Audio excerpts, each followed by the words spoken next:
Everyone, welcome to my channel. जैसे कि आप जानते हैं, नालंदा ओपन यूनिवर्सिटी का फर्स्ट ईयर का एग्जाम का डेट शीट आपका आ चुका है। तो हम कुछ वैसे टॉपिक्स को कर लेते हैं जो कि आपके एग्जाम में 100% आएंगे ही आएंगे। तो आज जो हम डिस्कस करने वाले हैं वो है आपका पेपर 2 का जो टॉपिक है आपका, that is real analysis. Okay, तो आज हम स्टार्ट करेंगे बच्चों। आज हम समझेंगे कि जो फंक्शन होता है, कोई भी बाउंडेड फंक्शन, उसको हम कैसे कह सकते हैं कि ये बाउंडेड वेरिएशन का भी फंक्शन है। ओके, तो किसी भी फंक्शन, अच्छा चलो, कोई फंक्शन अगर बाउंडेड है, इसका मतलब क्या होता है? सबसे पहले अगर मैं बोलूं कि कोई फंक्शन f है जो कि कैसा है, bounded in a to b, कहने का मतलब कि कोई फंक्शन है आपका f जो कि a से b में क्या है, फाइनाइट है। यानी कि अगर देखो, जैसे सपोज कि कोई फंक्शन f(x) की ग्राफ है, ये a to b क्या है आपका, इसका वैल्यू फिक्स है ना। ये फंक्शन की डोमेन a से b डोमेन में इस फंक्शन की वैल्यू भी आपकी फाइनाइट है। तो हम कहते हैं कि ये फंक्शन कैसा है, बाउंडेड। तो क्या इस बाउंडेड फंक्शन को हम कह देंगे कि फंक्शन ऑफ बाउंडेड वेरिएशन है? बिल्कुल भी नहीं। हम किसी भी बाउंडेड फंक्शन को फंक्शन ऑफ बाउंडेड वेरिएशन नहीं कहेंगे। उसके लिए कंडीशन आपको चेक करना पड़ेगा। कहने का मतलब कि ये जो कंडीशन है आपका कि फंक्शन ऑफ बाउंडेड वेरिएशन, इसके लिए सबसे पहले जो मिनिमम रिक्वायरमेंट है वो ये है कि आपका एक फंक्शन बाउंडेड होना चाहिए। ठीक है, साथ ही साथ कुछ और भी कंडीशंस हैं, जैसे कि वो आपको देखना पड़ेगा कि क्या है ये कंडीशन। तो आपको समझना पड़ेगा, सबसे पहले छोटे छोटे टर्म्स हैं जो हम डिस्कस करेंगे, दैट इज पार्टीशन। ये पार्टीशन क्या है? ये आपको बहुत जगह पार्टीशन वर्ड मिलेगा, पेपर 2 में भी मिलेगा आपको। आगे चल के आप रेमन इंटीग्रल पढ़ोगे, पेपर 2 का नेक्स्ट टॉपिक है, वहां भी पार्टीशन मिलेगा। आपका पेपर 1 में ग्रुप थ्योरी में भी ये पार्टीशन मिलेगा। तो ये पार्टीशन है क्या? देखो, लेट्स सपोज जैसे कि ये आपका क्या है कि डोमेन है फंक्शन का a to b में, है ना। जैसे आप क्लास 7 में पढ़ते थे ना कि रेशनल नंबर होता था, 1 से 2 के बीच में आपका कितने रेशनल नंबर होंगे बताओ। तो आप इसमें बहुत सारे डिवीजन कर देते थे, और जैसे 2 2 4 1 5 5 डिवीजन कर देते थे। तो आप बोल देते थे ये है 1:1/5, ये है 1:2/5। इस तरीके से आप बीच बीच का डिवीजन निकाल लेते थे कि कितना आपका, मतलब मैक्सिमम आप जितना पार्टीशन कर सको, जितना चाहो इसके बीच में उतने टुकड़े कर सकते हो। दूसरा, आपके मन में डाउट आता होगा कि क्या जब हम टुकड़े करेंगे तो जरूरी है कि सारे के लेंथ सेम हो? ऐसा बिल्कुल नहीं है, आपके लेंथ अलग अलग भी हो सकते हैं। तो सबसे पहले हम क्या करेंगे कि a से b आपका डोमेन है, इसके हम टुकड़े करेंगे। अब टुकड़े करेंगे, जैसे कि ये फर्स्ट जो a है, इसको सबसे पहले तो हम क्या मान लेंगे, x0। ओके, उसके बाद जो टुकड़ा है आपका वो x1 है, x2 है, एंड ऐसे ही करते करते करते जो लास्ट वाला b है, इसे हम मानते हैं xn। क्या मानते हैं? xn। ओके, अब इसका एक जनरल टर्म अगर मुझे लिखना है तो इसके बीच में हम मान लेते हैं एक टर्म क्या है, xr। अब xr से पहले वाला जो आपका टर्म होगा वो क्या होगा, xr-1। अब इधर क्या है, xr+1, एंड इस तरीके से आगे जाते जाते ये क्या है आपका, xn-1। ओके, अब हम ये करेंगे क्या, कैसे चेक करेंगे कि फंक्शन बाउंडेड वेरिएशन है? तो इसको चेक करने के लिए सबसे पहले आपको बाउंडेड वेरिएशन निकालने आना चाहिए। फिर हम देखेंगे कि जो बाउंडेड वेरिएशन हमने निकाला, अगर वो फाइनाइट आ जाती है, इसका मतलब फंक्शन ऑन बाउंडेड वेरिएशन है। अब सबसे बड़ा प्रॉब्लम ये है कि हम बाउंडेड वेरिएशन निकालेंगे कैसे? तो आसानी से समझिए, इसको कैसे समझेंगे? अगर मैं हर एक इंटरवल की बात करूं, यहाँ आपको बहुत सारे इंटरवल दिख रहे होंगे। जैसे कि अगर फर्स्ट इंटरवल I1 की बात करूं तो ये आपको x0 to x1 दिख रहा है। बिल्कुल एकदम बच्चों की तरह छोटे से छोटे चीज को समझते हुए चलेंगे। अगर मैं बोलूं कि I2, तो I2 क्या है आपका, x1 to x2, यही है। इसी तरह अगर मैं बोलूं कि लास्ट वाला आपका IN है, वो क्या है, तो xn-1 to xn है।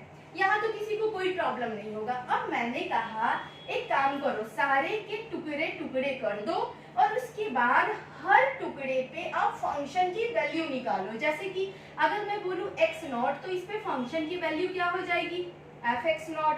अगर बोलूं x1 तो इस पे फंक्शन की वैल्यू fx1। इसी तरह एंड सो ऑन xm पे फंक्शन की वैल्यू fxm। अब ये क्या कहता है बाउंडेड वेरिएशन कि बच्चों एक काम ये करो कि हर इंटरवल के लिए ना जो फंक्शन की वैल्यू आ रही है, जैसे कि x0 और x1 पे जो फंक्शन की वैल्यू आ रही है इसकी डिफरेंस निकाल लो। तो अगर आपसे मैं पूछूं difference of function for I1, first interval के लिए अगर आप फंक्शन की डिफरेंस निकालोगे तो ये आपका fx0 माइनस fx1 आएगा।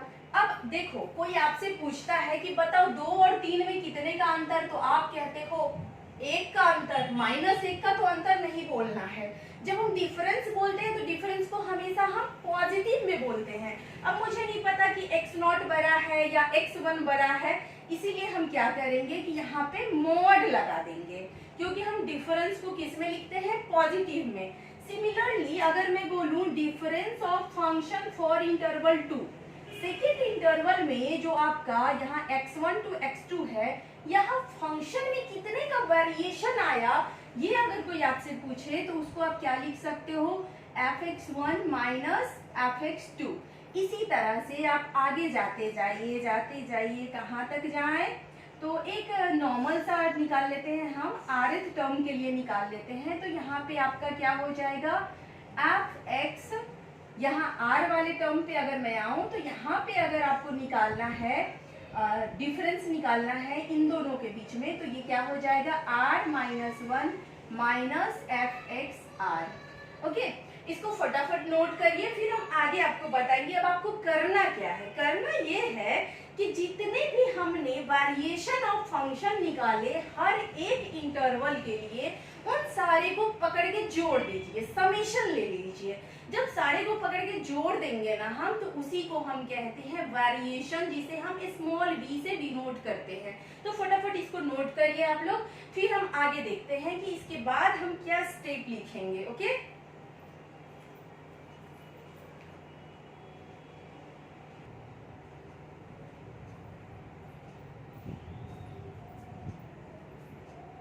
ओके बच्चों, आगे बढ़ते हैं आप।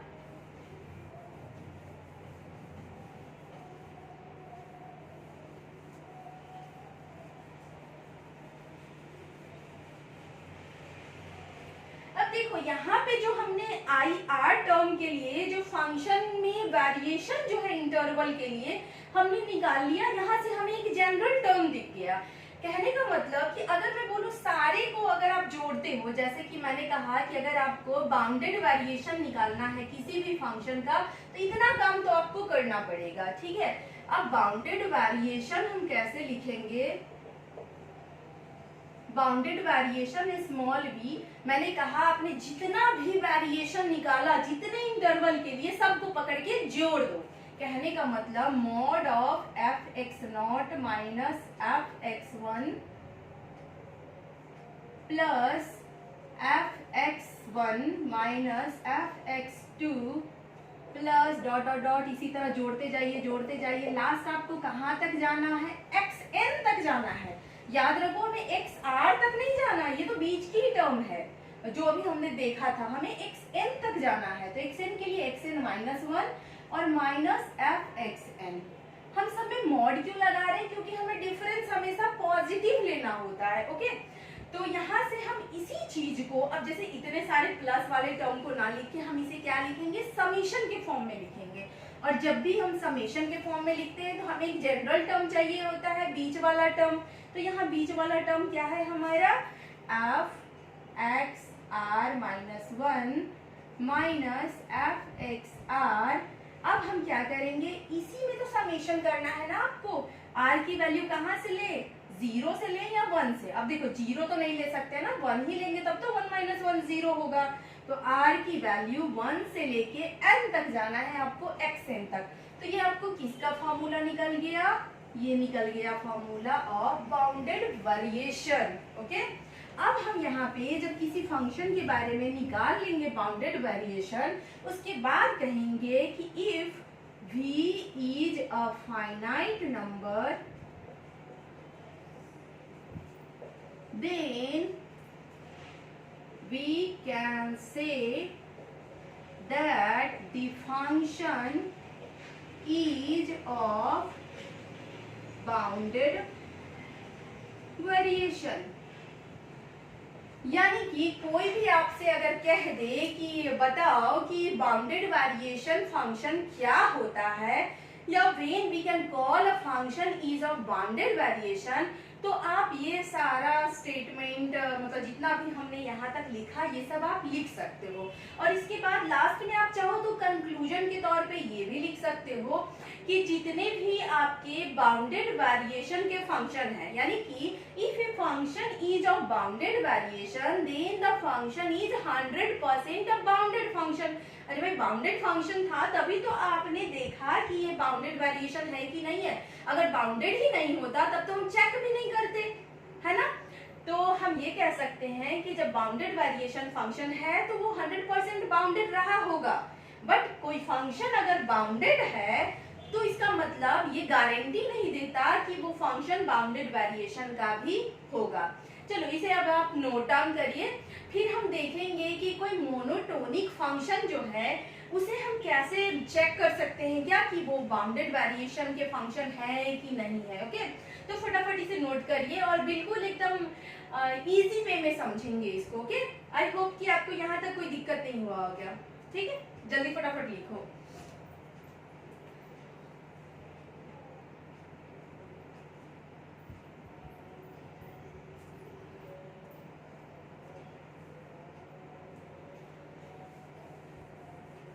अगर आपको लिखना हो तो वीडियो को पॉज करके भी आप नोट डाउन कर लेना इसे बाद में। ओके,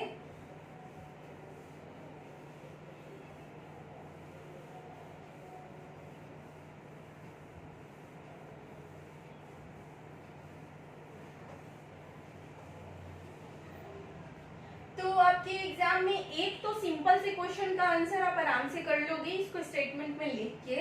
अब एक क्वेश्चन आपका ऐसा आएगा नहीं क्योंकि ये तो काफी इजीली आप लिख दोगे। एक साथ आपके दो क्वेश्चन कंबाइन होके आएंगे। जैसे कि आप क्वेश्चन रहेगा कि prove that monotonically increasing functions are of bounded variation on a comma b close interval।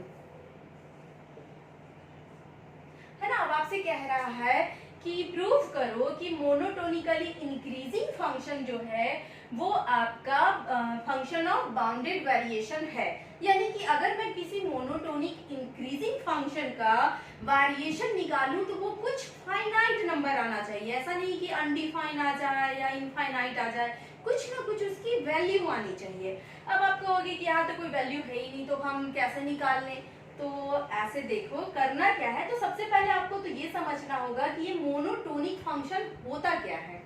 तो आपने क्लास 11-12 में पढ़ा होगा कि कोई भी फंक्शन अगर स्ट्रिक्टली इंक्रीजिंग या स्ट्रिक्टली डिक्रीजिंग है, कहने का मतलब कि फंक्शन अगर यहाँ से यहाँ मैं बोलूँ a to b तो ये फंक्शन स्ट्रिक्टली इंक्रीजिंग होना चाहिए अगर मोनोटोनिकली इंक्रीजिंग की बात हो रही है। ऐसा नहीं होना चाहिए कि कभी बढ़ गया, कभी घट गया, कभी कांस्टेंट हो गया, ऐसा नहीं होना चाहिए। तो आपका फंक्शन कैसा है, ये मोनोटोनिक इंक्रीजिंग। अगर इसी क्वेश्चन में डिक्रीजिंग होता तो मैं कुछ डिक्रीजिंग वाला ग्राफ ले लेती, है ना। तो आपका फंक्शन कैसा है a to b में, तो मोनोटोनिकली इंक्रीजिंग है। अब मैंने कहा था आपसे कि जब भी आपको बाउंडेड वेरिएशन का सवाल हो तो सबसे पहले आपको निकालना पड़ेगा वेरिएशन, और वेरिएशन निकालने के लिए आपको चाहिए बहुत सारे इंटरवल्स। तो हम कैसे निकालेंगे इंटरवल्स, तो इसको a को आप x0 मानोगे और b क्या है आपका xn। अब इसके बीच में है ये x1 x2 dot dot dot, last में ऐसे ही आपका कहाँ तक जाना है, xn तक। ठीक है। अब मैंने कहा कि हर छोटे छोटे इंटरवल के लिए फंक्शन में जो वेरिएशन हो रहा है उसे आपको निकालना है। जैसे ये मेरा पहला इंटरवल है x0 to x1। अब ये आपके समझ समझने के लिए मैं इस तरीके से लिख रही हूँ आपके लिए कि पहला जो इंटरवल है आपका वो x0 to x1 है। अब इसमें देखो ध्यान से क्या है आपका कि यहाँ पे जो x0 है वो x1 से छोटा है। अब क्यों? क्योंकि ये इंक्रीजिंग फंक्शन है। इंक्रीजिंग मतलब जैसे जैसे x की वैल्यू बढ़ रही है फंक्शन की भी वैल्यू बढ़ रही है। ओके, तो ये आपका x0 से बड़ा है x1 और सिमिलरली इसी वजह से क्या हो जाएगा आपका fx0 ये आपका छोटा है fx1 से। क्लियर है? यहाँ कोई डाउट नहीं? बिल्कुल नहीं। तो हम इस मतलब इंटरवल के लिए अगर फंक्शन की वेरिएशन निकालेंगे तो यहाँ तो कोई प्रॉब्लम ही नहीं है, मॉड लगाने की भी जरूरत नहीं है। अगर आप fx1 में से fx0 को घटा दोगे तो वो ऑटोमेटिक पॉजिटिव ही आएगी। तो वेरिएशन ऑफ फंक्शन देखो बुक में ना इस तरीके से आपको नहीं मिलेगा कि एक एक इंटरवल का तोड़ तोड़ के आप समझ पाओ, बुक से बिल्कुल भी समझ नहीं आएगा आपको। तो अगर मैं बोलूं कि फर्स्ट वाले जो इंटरवल है इसका वेरिएशन ऑफ फंक्शन निकालो तो वो क्या हो जाएगा आपका fx1 माइनस fx0। अब आप कहोगे कि आपने पहले तो लिख दिया था fx0 माइनस fx1 और यहाँ लिख दिया fx1 माइनस fx0, ऐसा क्यों किया? तो देखो पहले जो हमने लिखा था वो स्टैंडर्ड लिखा था, उसके ऊपर मैंने मोड लगा दिया था। मोड ये बताता है कि वहां मुझे पता नहीं था कि कौन बड़ा है कौन छोटा है, यहाँ तो आपको पता है ना, तो मोड लगाने की क्या जरूरत है, डायरेक्ट लिखो fx1 माइनस fx0। ओके, अब देखो दूसरा जो है सिमिलरली अगर मैं बोलूं वेरिएशन ऑफ फंक्शन, यहाँ पे लिख लो फॉर इंटरवल फर्स्ट, है ना। अब हम इंटरवल सेकंड के लिए निकालेंगे तो क्या आ जाएगा? देखो ये है सेकंड इंटरवल, कौन बड़ा, x1 या x2? x2 बड़ा, तो पहले क्या लिखेंगे fx2 माइनस fx1। इसी तरह से आप आगे बढ़ते जाओ तो nth इंटरवल के लिए अगर देखो आप वेरिएशन ऑफ फंक्शन तो ये क्या हो जाएगा fxn। अब देखो बाद वाला ही बड़ा है ना, तो बाद वाला लिखेंगे और उसके बाद माइनस fxn माइनस 1। यहाँ तक कोई दिक्कत नहीं। अब हम वेरिएशन निकालेंगे कि बाउंडेड वेरिएशन कैसा होगा, तो सबको पकड़ के जोड़ देना है। ओके, तो चलो देखते हैं।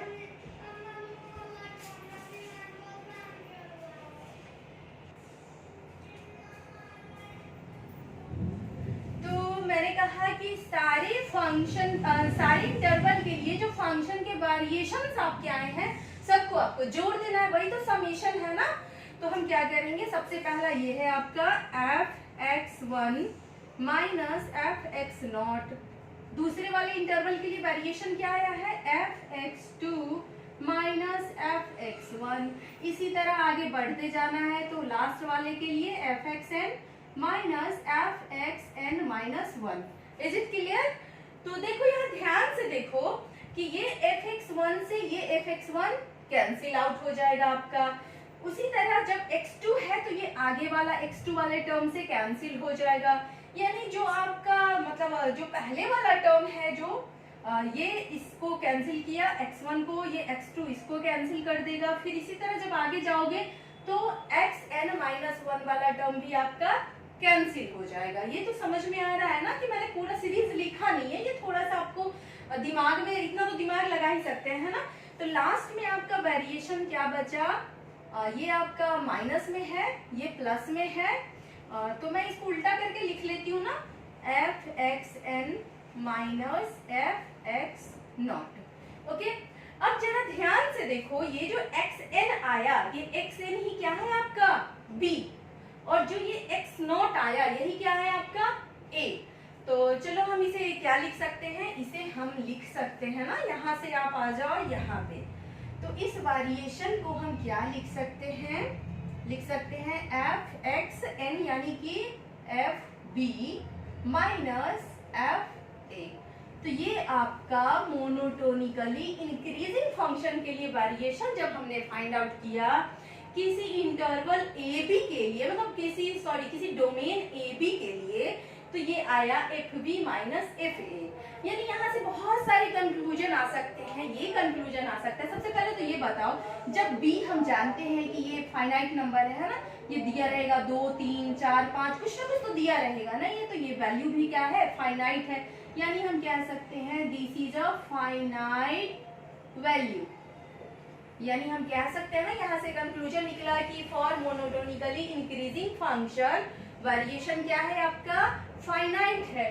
तो हमने प्रूव कर दिया यहाँ से कि मोनोटोनिकली इंक्रीजिंग फंक्शन जो होता है, इसीलिए हम कह सकते हैं कि ये क्या है, function of bounded variation. Okay, अब यहाँ से कितने सवाल बन सकते हैं वो मैं आपको दिखाती हूँ, आप इतना नोट डाउन करो। ओके,